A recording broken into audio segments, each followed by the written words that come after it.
ағылшын тілін үйренуді бастадыңыз, бірақ қалай сөз жаттау керек екенін білмейсіз. Көбіне менен адамдар келіп сұрап жатады, сөздікті алып адам бастап яға дейін жаттайын ба деген сияқты. Бір қызық не, бұндай жасауға болмайды, бұлай жасауға болмайды. Яғни мысалы сөздікті алдың, жаттадың деген дұрыс емес. Яғни бүгінгі видео сөзді қалай жаттау керек екенін үйренгісі келетін адамдарға арналады.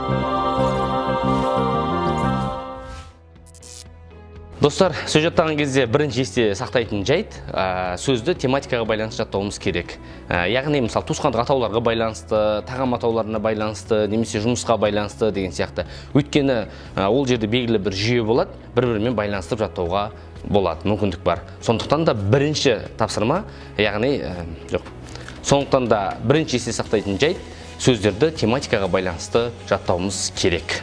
Достар, екінші жағдай, сөз жаттаған кезімізде сөз тіркестері арқылы жаттау өте маңызды. Сөз тіркестері арқылы жаттау.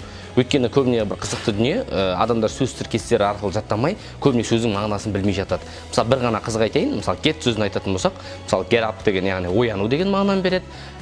Мысалы, get on well with десе, біреумен жақсы тұру деген мағына береді, немесе get out десе, сыртқа шығу деген мағына береді. Яғни бір сөздің өзі өзге сөздермен тіркесіп келген кезде тіпті бөлек мағына береді. Сондықтан да сөз тіркестері арқылы жаттауды үйренуіміз керек. Бір қызық не айтайын осы тұста, ағылшын тілінде енді өзім үйреніп жүрген кезімде, butterfly, яғни көбелек деген сөзді жаттаған кезімде, яғни butter деген май деген мағынаны береді, fly деген ұшу деген мағынаны береді. Сол кезде бір қызығы ұшатын майма деп ойлағам. Сөйтсем butterfly'ды қарасақ, ол көбелек, жай ғана көбелек. Сол үшін де сөз тіркестері арқылы жаттау сіздерге үлкен көмегін тигізеді. Достар, байқасаңыздар, мен не жаттау керек екенін айттым, бірақ қалай жаттау керек екенін айтқан жоқпын. Енді қазір қалай жаттау керек екенін үйрететін боламын. Достар, сөз жаттаған кезде арнайы соған арнап бір дәптер алмаңыз. Түсінемін, қазіргі таңда электронды дүниелер дамып кеткен, телефонмен жаттай салам, немесе жаңа сөз телефонға жазам деген сияқты нәрселер болады. Ол дұрыс емес. Ең біріншіден сіз өзіңіз дәптер алуыңыз керек. Дәптерге баяғы классикалық түрде бірінші ағылшын тіліндегі сөз жазасыз, ортаға транскрипцияны жазасыз, үшіншісі аудармасын жазасыз. Ол бірінші талап сөз жаттаған кезде.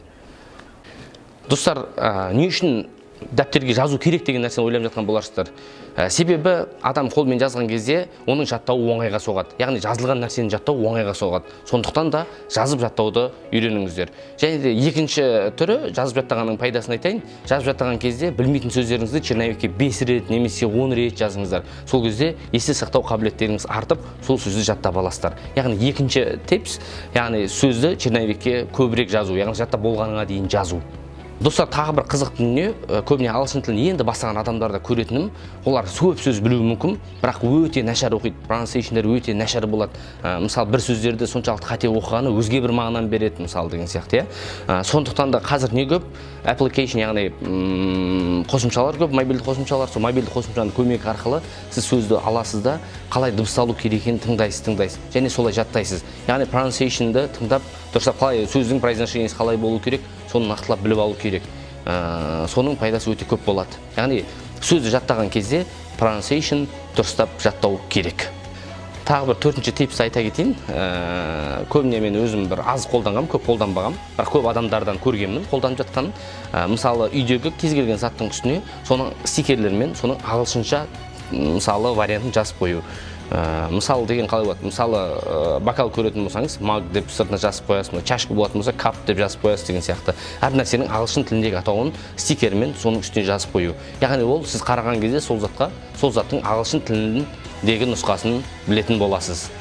Достар, сөз жаттағанда тағы бір ескерте кететін бір дүние, сөздің өзін ғана жаттамаңыз. Сол сөздің ішінде, сөйлемнің ішінде қалай келеді, солай жаттаңыз. Яғни сөйлем ішіндегі сөздің қолданылуымен бірге жаттаңыз. Өйткені бір қызық не айтайын, мысалы afraid деген сөз, яғни қорқу, Мысалы, мен сенен қорқам деп айтшы десең, көп адам afraid-тің қорқу екенін білгенімен, бірақ айта алмайды. Себебі ол сөйлем ішінде қалай келу керек екенін білмейді. Мысалы, I'm afraid of you, мысалы, I'm afraid of you. Яғни мен сенен қорқам деген мағынаны береді.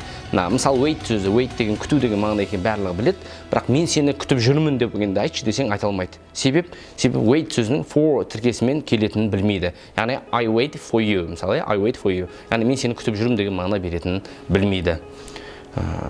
Достар, видео пайдалы болды деп ойлаймын. Егер сөз жаттауға байланысты өздеріңіздің ұсыныстарыңыз, сұрақтарыңыз болса, комментке қалдыруды ұмытпаңыздар. Көрейік қазір.